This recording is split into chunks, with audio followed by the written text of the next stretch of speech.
Faktor penyebab terjadinya resistensi perubahan, positif dan negatif. Resistensi atau penolakan merupakan salah satu penyebab kurang berhasilnya perubahan yang direncanakan dalam organisasi, sebagaimana yang disebutkan oleh Mayrur bahwa perlawanan membunuh perubahan.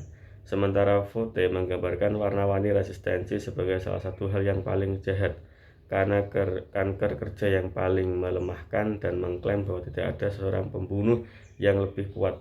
Paradoks atau peluang yang sama, yakni kemauan untuk maju dan niat baik. Perubahan adalah hal sangat dibutuhkan dalam suatu organisasi untuk menyesuaikan dengan paradigma yang berkembang di tengah masyarakat. Pola pikir dan tingkat kepuasan masyarakat akan senantiasa berkembang. Untuk itu, sebuah organisasi yang berdiri di tengah-tengah masyarakat harus mengikuti perkembangan kebutuhan konsumen.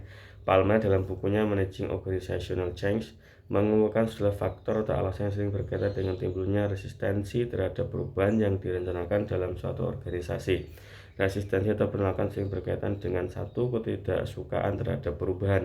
Hal ini terdengar sangat umum, dikatakan bahwa hambatan utama yang dihadapi manajer dalam memperkenalkan perubahan adalah ketidaksukaan terhadap perubahan dan adanya penolakan.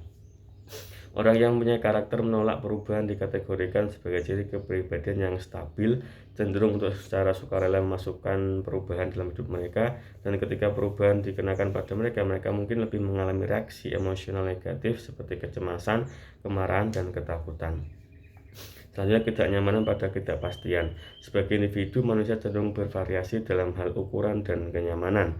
Sebagai contoh, sebagian dari kita merasa nyaman atau setidaknya tidak terlalu terganggu oleh mystery flight atau penerbangan misteri, di mana tujuan tidak diketahui, namun bagi sebagian yang lain merasa tidak nyaman dalam situasi tersebut dan cenderung menjadi resistor atau penolak mengikuti penerbangan tersebut, terkecuali ada perincian signifikan dari perjalanan dan tujuan yang jelas. Yang ketiga, efek persepsi negatif pada perubahan. Kesiapan untuk menerima perubahan juga akan dipengaruhi oleh persepsi anggota tentang efek perubahan pada kepentingan masing-masing individu, yang dapat mencakup berbagai faktor termasuk kewenangan, status, penghargaan, kesempatan untuk menerapkan keahlian, keanggotaan jaringan pertemanan, otonomi, dan keamanan. Yang keempat yaitu tentang budaya. Kesiapan untuk perubahan dapat secara signifikan dipengaruhi oleh tingkat keterikatan budaya yang ada.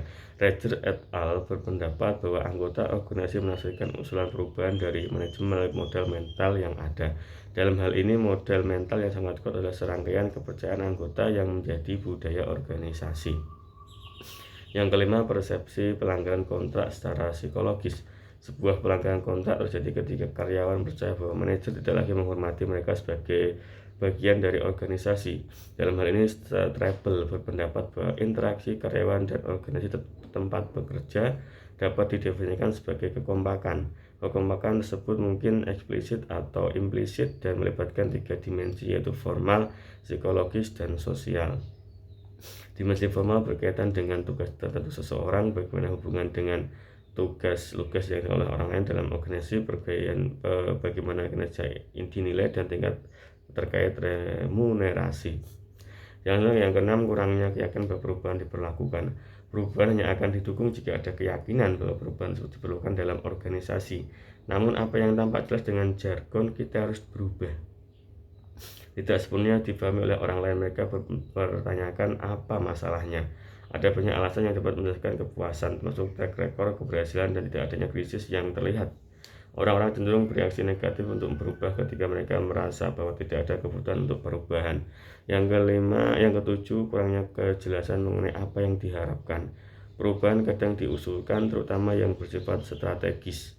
Akan tetapi kadang tidak dilengkapi dengan informasi yang jelas mengenai implikasi tertentu pada tingkat tindakan individu. Ketika hal ini terjadi, dapat dimungkinkan karyawan akan gagal dalam mengkonversi inisiatif perubahan untuk mendukung aksi di tingkat organisasi. Nomor 8, kepercayaan bahwa perubahan spesifik menjadi usulan yang tidak pantas.